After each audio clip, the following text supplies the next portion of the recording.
Hey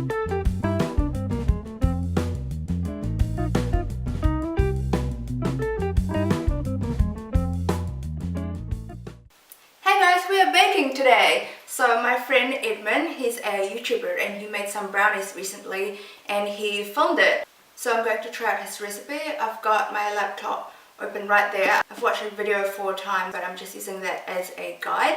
So I've made brownies a few times before. I've got them written up on my blog, but I haven't found the perfect like fudgy brownie recipe. He says that it's like a good balance between a cakey brownie and like a fudgy brownie. I want my brownie to be more dense and less cakey, so I'm going to be making a few little changes here and there, but it will be based on his recipe. So I'm hoping that this will be the right texture that I'm looking for.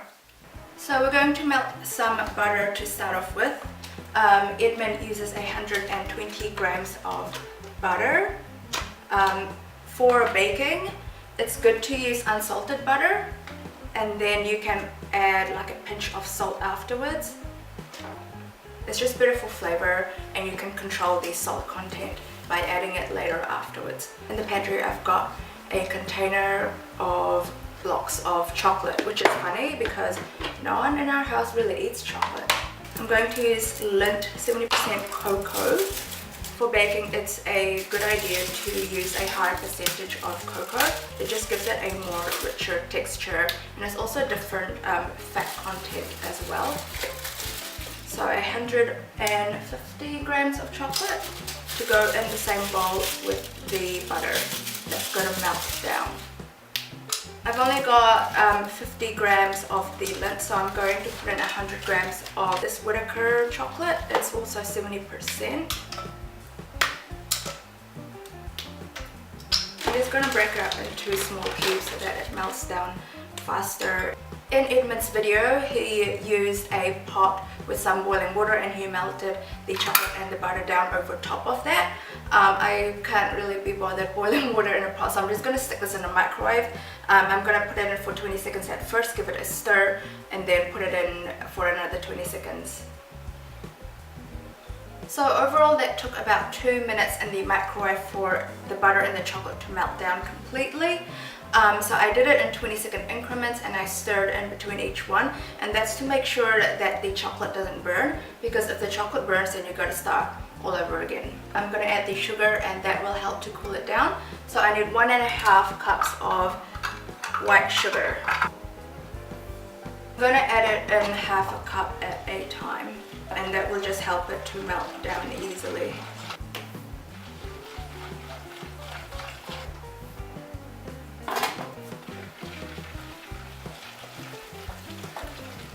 So the bowl is still quite hot, so I'm going to leave it to cool down for a while before adding in the eggs, because if you add eggs to a hot mixture, the eggs will just cook, and that's not what you want.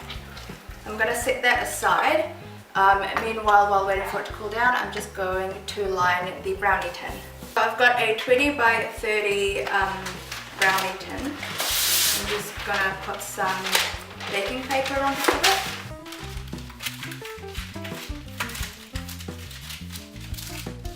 I'm not going to stick down butter underneath it because I really don't like washing up oil off a tin. So hopefully it's just going to stay put. We're going to add in 3 eggs. I'm using room temperature eggs because that's the best for baking. If you don't have room temperature eggs, if you forgot to take them out of the fridge, you can just run them under tap water and it will help to warm them up a little bit. That's a tip from Kelsey's mom. Thank you, Mrs. Wong. I'm just going to stir after each egg.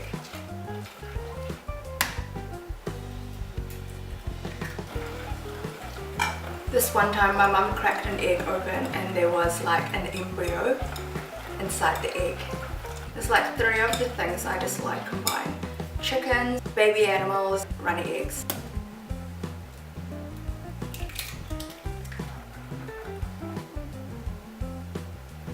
Okay, that's that.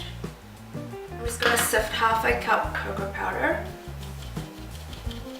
and stir it using a spatula.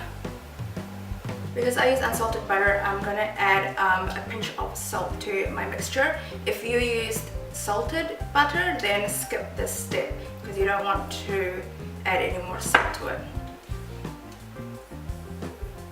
Next we're gonna add the flour. Edmond used 1.5 cups of flour, but because I want mine to be a bit more fudgy, I'm gonna just put 1 cup of flour instead of 1.5. This is just standard flour. Edmond also used baking powder, and that's going to give it that cakey texture as well, so I'm going to skip that and just use standard flour, no baking powder. I'm just going to do a folding motion, and I'm going to make sure that I mix it in well.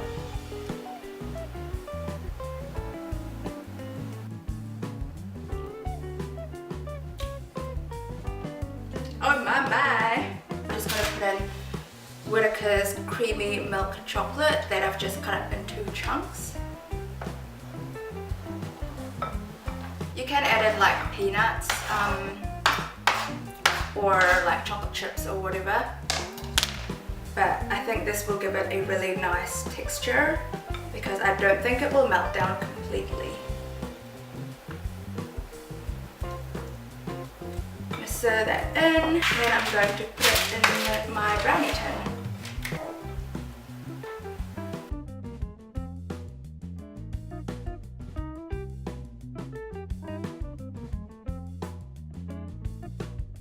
I'm just going to level it out. This is going to be fudgy.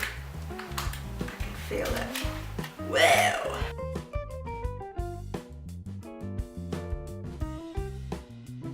So into the oven it goes at 170 degrees Celsius for about 25 minutes.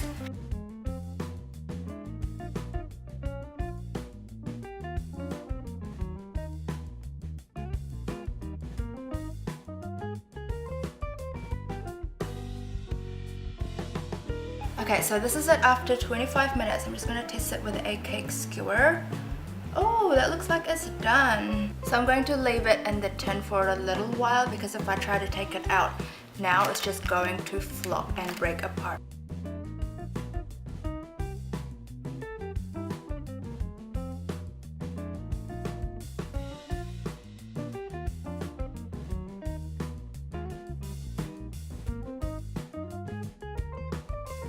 It was still a little bit fudgy, which was what I liked. So I left it in the tin until it firms up a bit more and to let it cool. Once it was firm completely, I took it out of the tin and I left it on this wire rack for it to cool completely before I cut it. So now we are going to slice it up.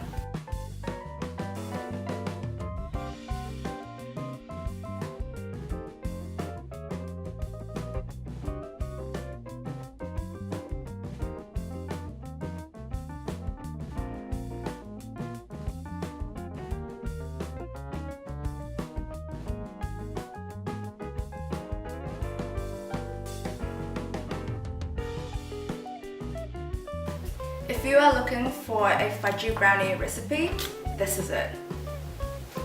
I think this is like the right texture that I'm looking for. Let's try a piece.